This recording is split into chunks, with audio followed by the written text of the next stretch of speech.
Aujourd'hui, un épisode vraiment spécial. Vous le voyez déjà ici en arrière-plan car aujourd'hui je conduis l'Audi qui définira l'avenir de la marque. C'est parti.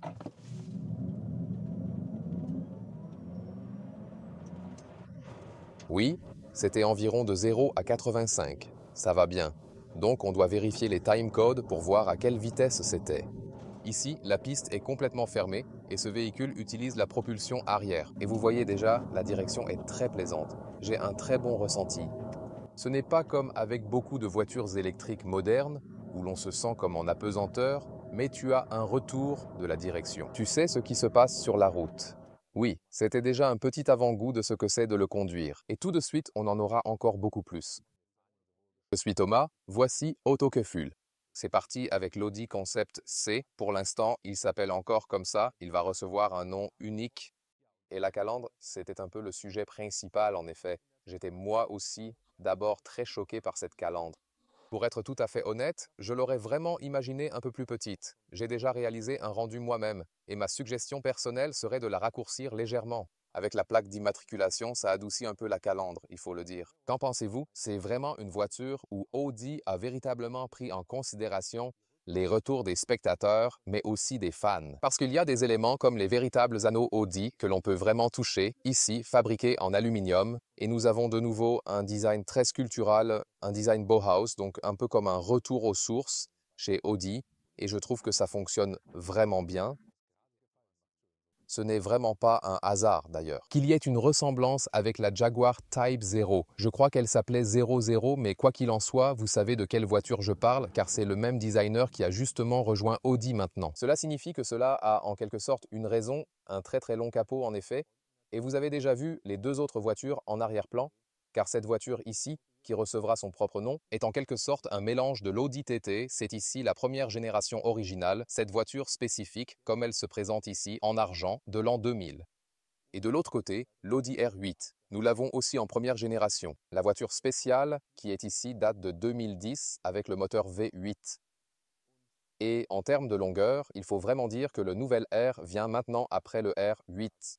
Ici, on a 4,52 mètres, typique de l'R8, pas vraiment du TT.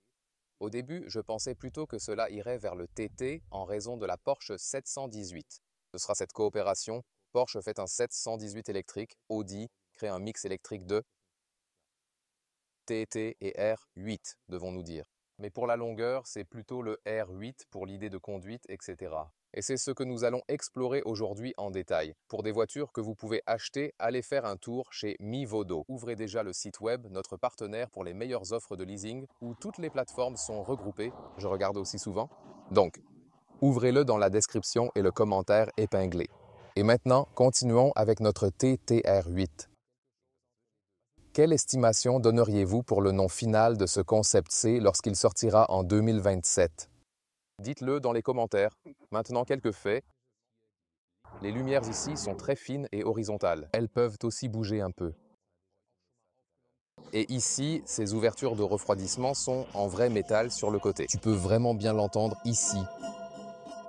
Vraiment, c'est déjà un truc super cool. Il s'agit vraiment de retrouver des matériaux authentiques et tangibles à toucher dans la voiture. Dans le profil latéral, on observe des lignes simples, épurées et raffinées, marque de fabrique d'Audi. On a aussi des jantes de 21 pouces.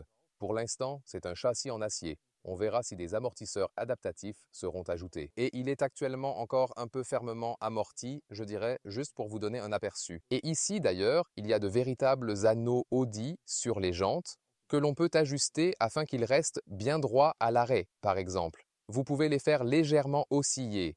Du profil, cela fonctionne vraiment très bien et vous voyez que c'est en quelque sorte fermé, mais cela peut aussi s'ouvrir, ce qui est vraiment très spectaculaire visuellement. C'est en fait un toit rigide et je peux le confirmer aujourd'hui, cela restera un toit rigide, donc pas de toit souple. J'ai toujours dit que, eh bien, un toit en toile, c'est plus léger et enlève du poids en haut, mais Audi voulait vraiment offrir cette forme de coupé de l'extérieur quand il est fermé et en même temps proposer ce style Targa. Oui, vous pourriez dire que c'est ce qui ressemble le plus à une 911 Targa chez Audi, pour ainsi dire, en termes de design et d'élégance. Et cela fonctionne vraiment très bien ici, surtout avec les épaules qui sont extrêmement larges et prononcées. À l'arrière, vous voyez aussi qu'il n'a pas de lunettes arrière et cela va rester ainsi. Je peux confirmer qu'il n'a effectivement pas de lunettes arrière. Ça signifie que tu regardes. Avec des caméras vers l'arrière, il sera équipé d'une caméra de recul standard et d'une autre caméra qui sera placée plus en hauteur. On le voit aussi quand tu regardes par le rétroviseur normal. Sinon ici, encore je dirais des feux de frein très fins ici par exemple. Et le feu stop supérieur est alors également intégré dans cette aile, pour ainsi dire. Oui, ça ressemble un peu à des écailles de dinosaures, pour ainsi dire. Mais ce n'est bien sûr pas un dinosaure, il a à la fois des éléments que j'ai des anciens Audi, mais aussi bien sûr de nombreux éléments du futur. Tout d'abord ici, les anneaux Audi que l'on peut vraiment toucher sont également très importants. Il est entièrement électrique et partage la plateforme avec la Porsche 718, donc avec un futur Boxster ou Cayman. Je l'ai vu par hasard récemment comme une voiture camouflée à la borne de recharge, et il m'a paru un peu plus petit que d'habitude. Assez amusant, il se rechargeait par l'arrière, une méthode assez originale. On verra si ça reste ainsi. Ici, probablement pas, mais pour la plateforme, comme je l'ai déjà dit, il partage. La propulsion arrière est ici. Donc aujourd'hui, une version 4x4 sera là, et bien qu'électrique, il pèse environ 1,7 tonnes. Cela signifie donc qu'il ne disposera pas d'une batterie de plus de 100 kWh, comme c'est le cas que l'on trouve dans l'Audi e-tron GT par exemple. Mais cela veut aussi dire qu'il ne sera pas le roi de l'autonomie. Ici, c'est l'accent. Essayons de le garder un peu plus léger, disons. Donc pas la plus grande batterie possible et pas la plus grande autonomie non plus. Et bientôt, nous espérons pouvoir vous en dire plus. Oui, et donc ici, l'intégration de la plaque d'immatriculation à l'arrière, on ne la remarque pas vraiment en fait. À l'avant, c'est déjà un grand changement, mais comme je l'ai mentionné, tu peux également l'interpréter de manière positive à l'avant. Et c'est ainsi que toute l'inspiration design a commencé. Voici la voiture de course Auto Union, type C. Originale de 1938, mais c'est ici une réplique de 98, mais en principe faite fidèlement à l'original avec 16 cylindres sous le capot, et ici cette calandre verticale à l'avant, c'est l'élément d'où est venue l'idée originale pour cette nouvelle calandre. Et une autre inspiration venait de l'Audi RS6. La voiture ici de 2010, c'est le C6 de cette génération, car il avait le premier. La calandre single frame d'Audi, cette calandre relativement grande, à la fois large et haute. Ils ont dit, eh bien, peut-être que nous avons été trop larges, alors ils ont de nouveau décidé, nous allons le rendre un peu plus étroit, et c'est en quelque sorte le mélange de ce véhicule d'Auto Union qui est vraiment très vertical. Ici, c'est devenu plus large et tout a ensuite, pour ainsi dire, été complètement et pleinement intégré dans ce nouveau concept. On entre à l'intérieur. Voilà, la porte s'ouvre, intérieur des portières. À quoi ressemblera l'intérieur d'une voiture dès 2027? Ici, du tissu partout à l'intérieur des portes, aucun noir brillant, ce qu'on voulait tous éviter. Ici, on appuie pour ouvrir la porte depuis l'intérieur. Ce sont les lève-vitres classiques que l'on connaît bien, et j'ai ici aussi ce lambris, ce qui permet de maintenir un environnement calme et apaisant à l'intérieur de la voiture. Bon travail de caméra de la part de Léa, encore une fois. Ensuite, le volant. On remarque de nouveau cet airbag rond et les véritables anneaux Audi qu'on peut ressentir au toucher sur le volant. C'est exactement ce qu'on désirait. De vrais boutons qu'on peut presser, ici, des régulateurs qu'on peut tourner et un matériau nouveau pour le volant. Sans cuir, il se sent vraiment très bien, très adhérent en effet. Ici aussi, par exemple, tout est soit galvanisé, soit anodisé, selon le terme technique correct. Et les sièges sport avec appui-tête intégré, eux aussi recouverts de tissu. Voyons tout ce que la voiture finale offrira et aussi quel confort elle apportera. Il y a plein de choses géniales à découvrir dedans, je vous le promets. Maintenant, regardons à nouveau le cockpit. Ici, comme je l'ai mentionné, pas de finition en noir brillant. D'accord? Peut-être un peu ici en haut, là où se situe la vitesse, mais franchement, c'est vraiment tout. Tout semble de qualité, avec des matériaux haut de gamme. Audi m'a aussi promis qu'une bonne unité de climatisation serait installée ici. Actuellement, c'est simplement peint, mais cela devrait également être. C'est similaire à ce que nous connaissons des anciens Audi. Par exemple, j'ai ici aussi le volant avec une gravure en métal autour, et ici aussi le bruit des clics. Le volant et son utilisation, c'est ce que je préfère, et nous espérons donc que l'unité de climatisation fonctionnera à nouveau selon l'ancienne logique d'Audi. Actuellement, l'écran est caché. C'est davantage comme dans la deuxième génération des Audi A8 TT où nous avons le cockpit virtuel Audi à gauche, tout intégré. Idée sympa, se concentrer sur la conduite. Mais je peux aussi le faire apparaître au besoin. Commandé par le bas ici, c'est un écran de 10 pouces. Le logiciel a maintenant un nouveau design en principe. Vous voyez aussi une vue de dessus, c'est plutôt bien fait en fait. Et si cela se concrétisera vraiment, ce repli, cela reste encore incertain pour l'instant. Mais ce qui devrait être clair, c'est qu'une nouvelle solution arrive, avec laquelle tu peux au moins enlever des parties ou des sections. Peut-être que cela pourra se déployer facilement, alors nous verrons bien comment cela se passera. Mais il semble qu'il y aura une sorte de mode de conduite où tu te concentres peut-être sur le paysage ou simplement sur la conduite pure. Et il y aurait aussi un mode où tu pourrais ajuster plus ou moins. Donc c'est assez intéressant. Vous connaissez peut-être cela de l'Audi A3 où c'était déjà le cas, même là. C'était le cas avec l'A3 où l'écran montait depuis le bas, ce qui était vraiment cool. Quelques changements ici depuis le dernier shooting en studio, il y avait ce bouton rotatif sur lequel on appuyait pour que cela s'ouvre.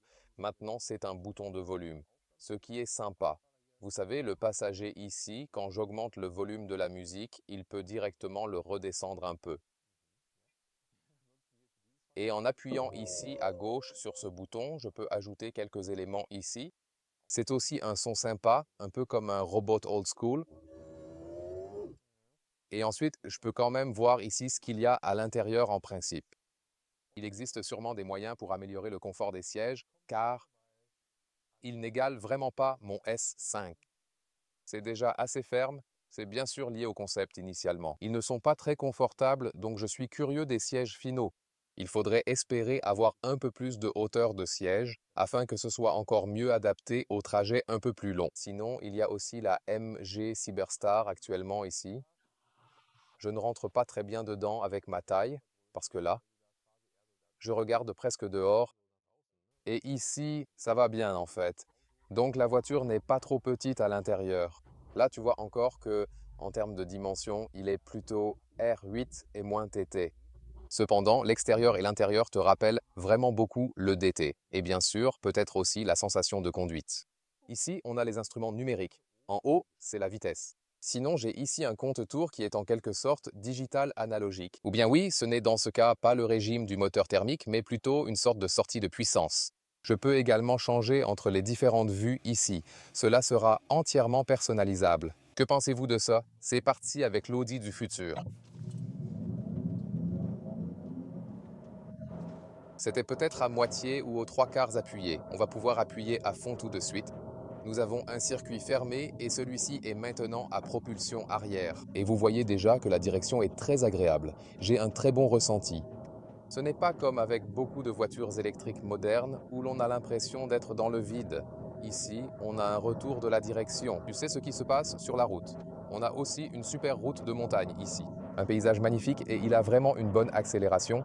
Et plus tard, il y aura une version 4 roues motrices qui, bien sûr, aura encore un peu plus d'accélération. Mais je dois avouer que ça suffit amplement. Ici, honnêtement, je n'ai pas vraiment besoin de faire grand-chose avec le volant. Vous voyez directement quand la route reflète approximativement ce que je fais avec le volant, c'est très sensible aussi. Cela signifie que je n'ai pas de zone morte par exemple. Le freinage est actuellement légèrement plus mordant, tout comme le système de suspension. C'est juste une suspension en acier actuellement réglée assez ferme. Avec les jantes de 21 pouces, tu ne dois pas vraiment t'attendre à un grand confort. Plus tard, il y aura probablement des amortisseurs adaptatifs ou un réglage un peu plus souple parce que ce n'est pas censé être une supercar, mais il est déjà très dynamique grâce à son centre de gravité bas. Les batteries sont bien sûr dans le plancher du véhicule, ce qui signifie qu'il adhère vraiment à la route. Bien sûr, nous avons aussi l'asphalte qui n'est pas trop froid, qui n'est pas mouillé. Jantes de 21 pouces, comme je l'ai déjà dit. Tu remarques que ce n'est pas trop lourd, car le poids était de 1700 kg, 1,7 tonnes. La batterie ne sera donc pas trop grande, ce qui est en quelque sorte intentionnel, car on dit « et », on ne veut pas forcément faire le roi de l'autonomie, comme par exemple avec l'e-tron GT. La voiture doit être plus agile et plus légère, et cela fonctionne réellement de façon très efficace. Parfois, ces voitures électriques performantes accélèrent super bien, et sur l'autoroute, c'est top.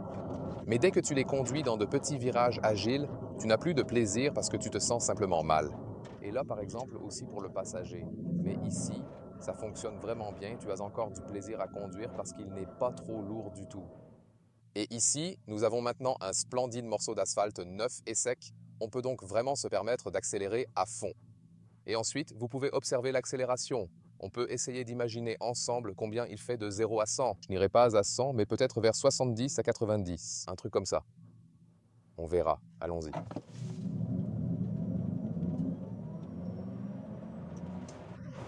Oui, c'était environ de 0 à 85. Ça marche bien. Donc, il faut qu'on regarde les timecodes pour voir à quelle vitesse c'était. C'est vraiment super, mais comme je l'ai dit, c'est juste le modèle à propulsion, mais c'est suffisant, vraiment, parce que c'est vraiment ça. Si tu pousses cette histoire d'accélération toujours plus loin à l'extrême, à un certain moment, ça ne devient plus du tout amusant, ni vraiment intéressant. Alors là, c'est juste trop extrême, et surtout avec l'électrique, où tu n'as pas autant de retour du moteur. Alors tu te retrouves juste à ruminer ici dedans. Mais ici, c'est vraiment bien de pouvoir dire « et tu as quelque chose de vraiment rapide », mais c'est encore supportable pour le corps, et vous remarquez peut-être, je ne sais pas si on arrive à l'entendre à la caméra, mais on perçoit ici une certaine rétroaction électrique qui provient du bruit de roulement. Si vous voyez que ça reflète très fort dans la vitre, ce n'est pas l'état final.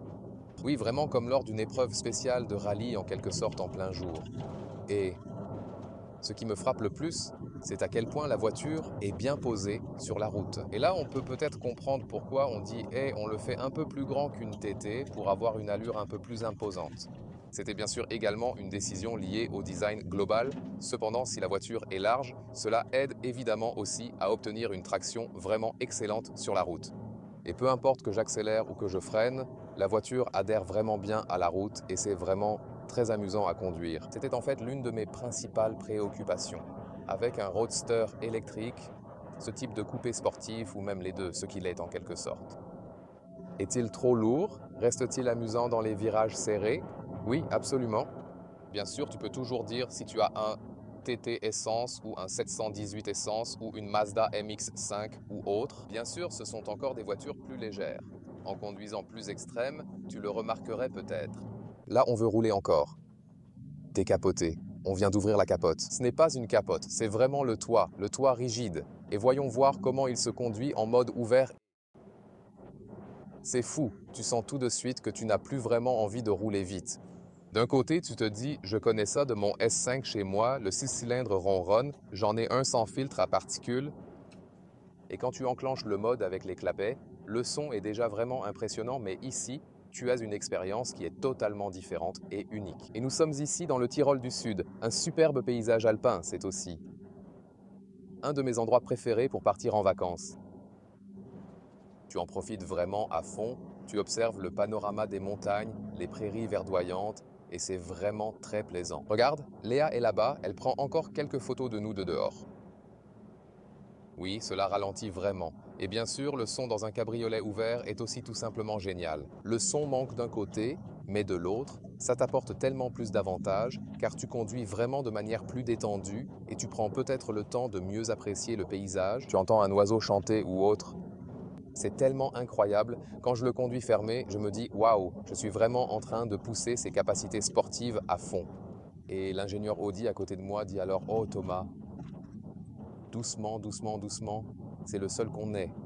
Et là je me dis « Ah, je pourrais encore rouler tranquillement pendant 1 heure supplémentaire et simplement profiter de la sensation de rouler à ciel ouvert ». Je suis vraiment un grand fan inconditionnel des cabriolets. En même temps, tu peux bien sûr rouler aussi vite à découvert, vraiment aucun souci. La seule chose que nous testerons à nouveau sur la ligne droite, c'est que si tu roules très, très vite, il y a du vent au-dessus de 80 km/h. Là, tu peux rouler plus vite et ça reste calme, mais dès environ 80 km/h, un peu de bruit apparaît, vous l'entendrez peut-être sur la caméra. Maintenant, on peut appuyer un peu plus. Oui, c'est vraiment amusant, non? J'ai entendu dire qu'un nouvel déflecteur de vent devrait encore arriver, ce qui devrait améliorer les choses à haute vitesse. C'est sympa, non? Alors, c'est vraiment quelque chose pour caresser l'âme du fan d'Audi avec toutes les choses que nous avons également souhaitées, comme avec les vrais boutons, les vrais anneaux Audi sur le volant et tout ça. Si tu le gares juste devant l'hôtel, tout le monde se met immédiatement à prendre des photos. Si tu gares une R8 devant l'hôtel et que tu démarres à froid ou fais quelque chose de similaire. Certains prendront des photos, mais d'autres diront « Eh bien, je ne trouve pas ça si drôle ». C'est quand même un peu une nuisance sonore. Et ici, j'ai cette prestance imposante de la voiture, mais en même temps. Elle est quand même silencieuse. Et je peux dire que ceux qui craignent de conduire un cabriolet à l'ère électrique, ces peurs sont infondées.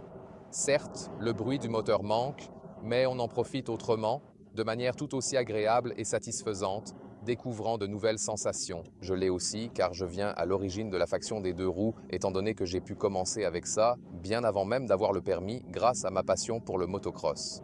Alors, serait-ce votre Audi de rêve ultime? Dites-le dans les commentaires. C'était génial de le conduire aujourd'hui. Si ça remplacera notre S5 cabriolet, on verra. Surtout en ce qui concerne le confort, les sièges et l'intérieur du véhicule. On vous tiendra bien sûr au courant dès que la version finale sera disponible. Mais comme je l'ai déjà dit, on a entendu dire que c'est déjà vraiment très proche de la série.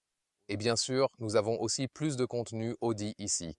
Par exemple, quelques Audi sportives. Je dirais allez jeter un coup d'œil.